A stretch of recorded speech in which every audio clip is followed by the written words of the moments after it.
નમસ્કાર, આપ સર્વેનો ધાર્મિક વર્લ્ડમાં હાર્દિક સ્વાગત છે। આપણે ત્યાં લગ્નમાં અનેક રીતિ રિવાજો હોય છે અને આ રિવાજો પાછળના કારણ વિશે ઘણા લોકોને ખ્યાલ નથી હોતો। મિત્રો, તમે પણ ક્યારેક ને ક્યારેક લગ્ન સમારંભમાં ભાગીદાર થયા હશો અને લગ્નમાં થતી વિધિઓ નજીકથી નિહાળી પણ હશે। લગ્ન પ્રસંગે જાતીય અલગ અલગ રિવાજો જોવા મળે છે। એમાંનો એક ઉકરડી નોતરવાનો રિવાજ ગુજરાતમાં અને સૌરાષ્ટ્રમાં ખૂબ જાણીતો છે। લગ્નના ટાણે ઉકરડીની સ્થાપના થાય છે, પણ આ ઉકરડી શું છે, એની સ્થાપના વિધિ શા માટે કરાય છે, એની વિધિ કરનાર બહેનોને પણ આ વાતની ખબર ભાગ્યે જ હશે। આજે આપણે વાત કરીશું કે આખરે શા માટે લગ્ન પ્રસંગે ઉકરડી નોતરવામાં આવે છે। માટે આપ સર્વે વિડીયોને અંત સુધી જરૂરથી નિહાળજો। મિત્રો, ઉકરડી શબ્દ સંસ્કૃત શબ્દ ઉત્કટ એટલે કે ઢગલો પરથી ઉતરી આવ્યો હોવાનું માનવામાં આવે છે। એનો અર્થ એવો થાય છે કે કચરા પૂંજાની ઢગલી, નાનો ઉકરડો, વિવાહ પ્રસંગે કચરો પૂંજો નાખવાની જગ્યા, જનોઈ અને લગ્ન પ્રસંગે ઘરની બહાર સ્ત્રીઓ દ્વારા શમીની ડાળ રોપવાની ક્રિયા। જેમ ઘર, ખેતર અને ક્ષેત્રના દેવતાઓ હોય છે, તેમ ઉકરડી એ શેરીની દેવી ગણાય છે। તે શેરીમાં રહેનાર સૌનું રક્ષણ કરે છે। લગ્ન પ્રસંગે પ્રાચીન કાળથી ઉચ્છિષ્ટ ભોજન પદાર્થ અને અન્ય કચરો નાખવા માટે ઘરથી થોડેક છેટે અમુક જગ્યા મુકરર કરવામાં આવતી હતી। ત્યાં ખાડો ખોદી તેમાં નાનકડી કુલડી મૂકી ઉચ્છિષ્ટ ભોજિની નામની દેવીનું આહવાન કરવામાં આવતું। કેટલાકના મતે ઉકરડી વિઘ્ન કરનારી દેવી ગણાય છે, તેથી ખાડો ખોદીને તેને દાટવામાં આવે છે। લગ્ન વિધિ પૂરી થતાં ઉકરડીમાં આવાહિત દેવીનું વિસર્જન કરવામાં આવતું। મહોલ્લા માતા જેવી આ એક દેવી છે જે વિઘ્નોનો નાશ કરે છે, તેથી કેટલેક ઠેકાણે ઉકરડીની જગ્યાએ ત્રિશૂળ જેવું નાનકડું આપુદ પ્રસ્થાપિત કરાય છે। તે કદાચ હદ મર્યાદા બતાવવા માટે પણ હોઈ શકે છે। કાઠિયાવાડમાં લગ્ન પ્રસંગે ઉકરડી નોતરવાનો રિવાજ ઉચ્ચ તેમજ લોકવરણમાં સર્વત્ર જોવા મળે છે।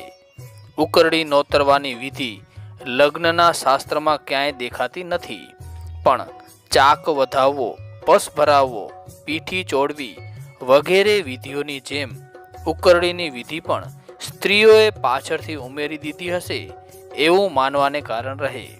આ વિધિ ખાસ કરીને સ્ત્રીઓએ જ નક્કી કરી દીધી લાગે છે, કારણ કે તેમાં માત્ર સ્ત્રીઓએ જ ભાગ લે છે। પુરુષ કે ઘોર મહારાજ તેમાં જરા સરખું સ્થાન નથી હોતું।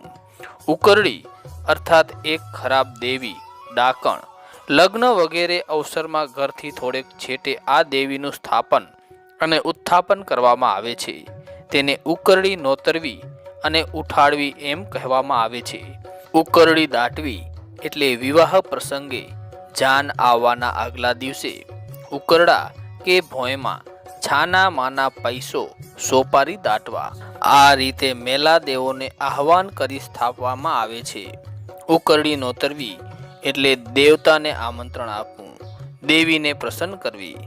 લગ્નમાં બૈરા ગાતા ઉકરડા આગળ પાણી છાંટી પાપડ, પૂરી, સોપારી અને પૈસો મૂકે। ઉકરડીની સરખામણી દીકરીની ઉંમર સાથે કરવામાં આવે છે, જેમાં એક કહેવત પણ છે કે ઉકરડીને દીકરી વધતા વાર નહીં। દીકરી જોત જોતામાં ઉંમર લાયક, પરણવા લાયક થઈ જાય છે, એ ભાવ આ કહેવત સાથે સંકળવામાં આવેલ છે। ઉકરડીનું સ્થાન શેરીમાં શા માટે કરવામાં આવે છે, તેના પાછળની એક દંતકથા જોડાયેલ હોવાની માન્યતા છે। જે દંતકથા આ પ્રમાણે છે। ઘણા વર્ષો પૂર્વે સૌરાષ્ટ્રમાં એક સંસ્કારી બ્રાહ્મણનો દીકરો કાશીથી ભણીને પાછો આવતો હતો। વાટમાં એક ગામ આવ્યું। તે તરસ્યો હોવાથી કૂવે પાણી પીવા ગયો। બ્રાહ્મણ છું એમ કહીને એ કન્યાએ એને પાણી પાયું। પાણી પીતા પીતા બ્રાહ્મણ પુત્રએ પોતાનું હૈયું ખોયું। તપાસ કરતા ખબર પડી કે એ કન્યા તેનાથી ઉતરતા વર્ણની હતી। બ્રાહ્મણ પુત્ર કહ્યું કે પરણું તો એને જ, નહીતર આ જીવન કુંવારો રહું. વડીલો નામકર ગયા. બ્રાહ્મણ અને પેલી કન્યાએ કૂએ પડીને કમોત કર્યું. પરિણામે બંને પ્રેત યોનિમાં ગયા. એ પછી કૂવા પાસે જ્યારે કોઈની જાન નીકળે ત્યારે જાનૈયાઓને તેઓ વિઘ્નો નાખી અને હેરાન પરેશાન કરવા માંડ્યા. પછી સૌએ મળીને આનું નિવારણ પૂછ્યું. ત્યારે પ્રેત આત્માઓએ કહ્યું, અમારે લગ્ન જોવા છે, લગ્ન માણવા છે, અમને લગ્ન બતાવો તો પછી તમને કદી નહીં નડીએ. બ્રાહ્મણો બધા ભેગા થયા. તે દી ઉચ્ચ નીચના ભેદ ભારે હતા. આ એક પ્રાચીન સમયની વાત છે. એમણે વિચાર્યું કે બ્રાહ્મણને માંડવે લઈ જઈએ, પણ નીચા વર્ણની કન્યાને માંડવે સી રીતે લઈ જવાય? એ પછી એવો તોડ કાઢ્યો કે બ્રાહ્મણ પુત્રને માંડવામાં ક્ષેત્રપાલ ભાટીના લોટકા ઉપર મૂકેલ અણઘડ પથરા તરીકે મૂકવો અને તેને મગ ચોખાની કાચી ખીચડીનું નિવેદ કરવું. તેણે ખોટું કામ કર્યું હોવાથી વર કન્યાએ તેને પૂજવાને બદલે પગનો અંગૂઠો અડાડીને તેના ખોટા કર્મનું ભાન કરાવવું. જ્યારે પેલી પાણી પાનાર કન્યાને માંડવામાં ન લાવતા શેરીના નાકે તેને બેસાડી લગ્ન પતી ગયા પછી નવવધુ ઉકેરડીને ઉઠાવીને માંડવા સુધી લઈ આવે છે અને સવા પાલી ચોખાનો નિવેદ ધરાવે છે. લગ્ન પ્રસંગે વર કન્યા બંનેના ઘેર ઉકરડીની સ્થાપના કરવામાં આવે છે. રાતના ફૂલેકું ફરીને ઘેર આવે ત્યારે જે ઓરડામાં ગણેશજીની સ્થાપના કરી હોય તે ઓરડામાં બાજટ ઢાળી વર અથવા કન્યાને હાથમાં ઘઉં કે ચોખાનો ખોબો ભરાવીને ઊભા રાખવામાં આવે છે. કુટુંબની બહેનોમાંથી એક બહેન માથે મોતીભરનો મોડિયો મૂકી, માથે ચૂંદડી ઓઢી અને તેના પર ઈંઢોળીને ઉપર ત્રાંબાનો કળશિયો મૂકી હાથમાં રામ દીવડો લઈ ઉકરડી નોતરવા જાય છે. ઉકરડી નોતરવા માટે ઘરના પછવાડે શેરીના નાકે નિયત સ્થળે બહેનો આવે છે. ત્યાં કુંડાળો કરીને બેસે છે. પોખનારી સ્ત્રી પાણી રેડીને જગ્યા લીંપે છે. તેના પર કંકુનો સાથિયો કરી ચૂંદડીના છેડેથી સોપારીને પૈસા છોડી મૂકે છે. છાણાનો સંપુટ મૂકીને 4 વખત તેને વધાવે છે. હાજર રહેલી સ્ત્રીઓને ઉકરડીનો ઘોળ આપી કળશિયામાંથી થોડું થોડું પાણી આપે છે. આ પ્રસંગે સ્ત્રીઓ એકલી હોવાથી મસ્કરીના અને મોજના ગીતો પણ ગાઈ લે છે. ઉકરડી પ્રસંગે વહેંચવામાં આવેલો ગોળ સ્ત્રીઓ જ ખાય છે. લોકમાન્યતા એવી છે કે ઉકરડીનો ગોળ પુરુષો ખાય તો બાયલા થાય છે. આથી ઉકરડી નોતરવા જાય ત્યારે બહેનો છોકરાઓને સાથે લઈ જતી નથી. સ્ત્રીઓ ઉકરડી નોતરીને પાછી આવે ત્યાં સુધી વર કે કન્યાને બાજોઠ ઉપર હાલ્યા કે ચાલ્યા અથવા તો બોલ્યા વિના મૂંગા માતર ઊભા રહેવાનું હોય છે. એની પાછળની લોકમાન્યતા એવી છે કે જો વર કન્યા બોલે તો એમની સાસુ ઘૂંઘળી થઈ જાય છે. અમુક જગ્યાએ ઉકરડી નોતરવા જતી સમયે દિયરને ભોજાઈ પણ સાથે જાય છે.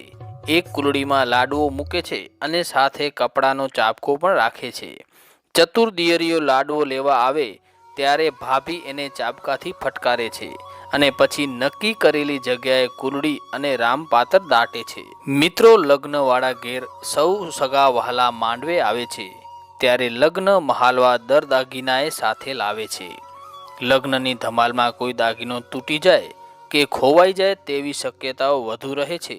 આવી કિંમતી ચીજો કચરા પૂંજામાં ભેગી ચાલી ન જાય તેથી સાવચેતી રૂપે ઉકરડી સ્થાપવાનો રિવાજ આવ્યો હોય તેવી કલ્પના કરી શકાય.